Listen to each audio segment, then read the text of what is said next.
ആരുടെ മായ മോഹമായി ആരുടെ രാഗഭാവമായി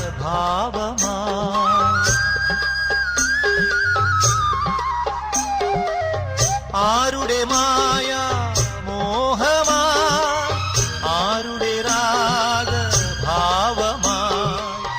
ആയിരം വർണ്ണ രാജികളിൽ ആതിര രജനി അണിഞ്ഞൊരുങ്ങി ഇന്ദുലേഖ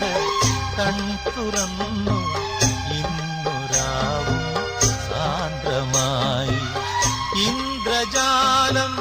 മെല്ലെയുണർത്തി മന്മഥന്റെ തേരിലേറ്റി ഇന്ദുലേഖ കൺതുറന്നു